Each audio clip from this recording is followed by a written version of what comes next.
Et en écoutant Maître Verdier, qui est avocat au barreau de Bordeaux et qui représente les parties requérantes. Maître. Merci, Monsieur le Président, Mesdames et Messieurs les membres du Conseil.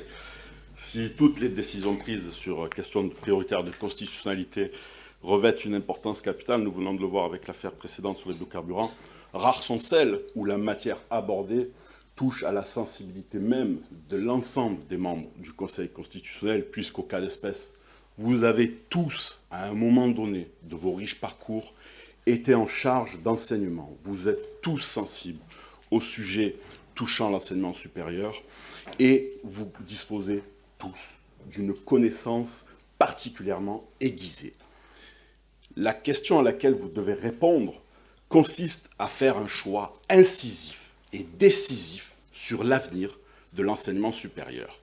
Décidez-vous de sanctuariser le patrimoine immatériel que constitue l'enseignement supérieur public ou décidez-vous à considérer ce dernier comme un capital économique qui doit être libéralisé. Je prends la mesure de l'importance des mots que je porte pour les associations d'étudiants qui sont présents dans cette salle. Cela ne vous surprendra pas, je plaide évidemment la sanctuarisation de l'universalisme au sein de l'enseignement supérieur public. En effet, l'alinéa 13 du préambule de notre Constitution de 1946 constitue une digue constitutionnelle protégeant la cote de l'enseignement supérieur, que les constitutionnalistes ont construit pour durer. La nation garantit l'égal accès de l'enfant et de l'adulte à l'instruction, à la formation professionnelle et à la culture. L'organisation de l'enseignement public gratuit et laïque à tous les degrés est un devoir de l'État. La constitution de cette digue est faite de roches solides que l'on nomme, nous venons de l'entendre, égalité, laïcité, gratuité. Ces principes fondateurs de l'universalisme font la grandeur du service public de la transmission du savoir et s'imposent à tous les degrés, primaire, secondaire et évidemment supérieur. Or, sur cette digue viennent se heurter les vagues incessantes des frais et contributions de toute nature à charge et payés par les étudiants. Jusqu'ici, ces derniers subissaient tant bien que mal le flot de la marée, avaient affaire à des vagues de paiement de plus en plus fortes. On voyait la houle monter dangereusement. Mais désormais, force est de constater que depuis un arrêté du 19 avril 2019, c'est une véritable tempête qui vient se fracasser sur nos côtes universitaires, ouvrant une brèche dévastatrice dans la digue constitutionnelle. Le pouvoir réglementaire a fait exploser les frais d'inscription des étudiants aujourd'hui extra-communautaires de 1600%, pour une admission en licence passant de 170 € à 2770 € et de plus de 1500% en master, passant de 243 € à 3770 €. La digue est éventrée, le raz-de-marée menace l'avenir de l'enseignement public et fragilise toute la société.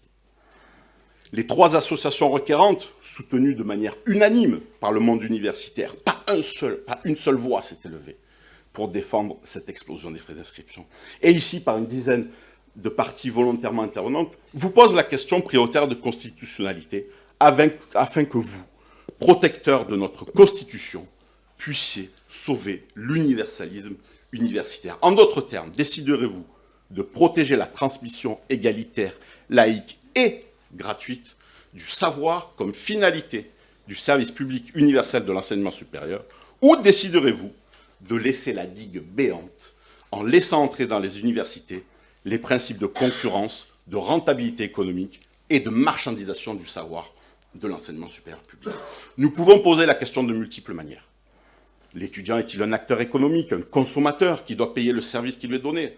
Dans ce cas, précisément, les dispositions législatives litigieuses n'ont posé aucune limite au pouvoir réglementaire, aucun cadre à celui-ci.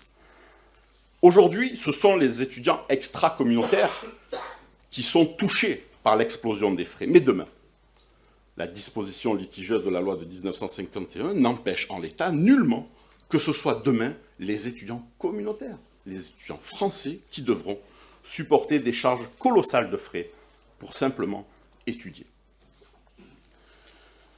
Nous voyons dans les pays anglo-saxons, où le système universitaire est ouvertement libéral, les ravages que crée l'endettement des étudiants tout au long de leur vie.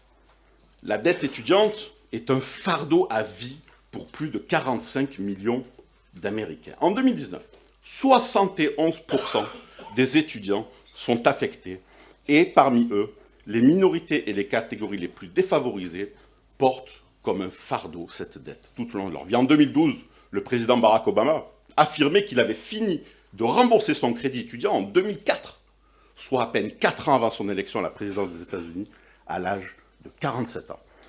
Pour les étudiants les plus modestes, empruntant à un prix élevé, plus élevé que les étudiants aisés au regard de leur garantie moindre, l'endettement lié à l'enseignement supérieur constitue un véritable cauchemar grevant l'avenir de millions de foyers. Ce que les associations requérantes défendent ici et maintenant, c'est tout simplement une université et un enseignement supérieur public universel, ouvert au monde, dont le seul objectif est de transmettre au mieux et de toutes ses forces le savoir et les connaissances acquises à tous ceux qui le souhaitent, non de le soumettre à cette logique financière dévastatrice.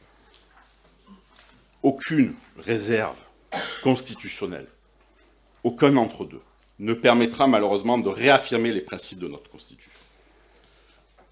La digue doit être reconstruite, non seulement colmatée.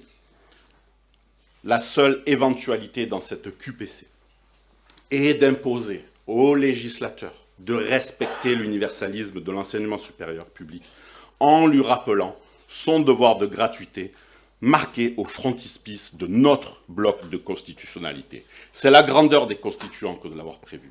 Ce sera la grandeur du Conseil constitutionnel de le réaffirmer pour les étudiants, pour les universités, pour notre République. Merci.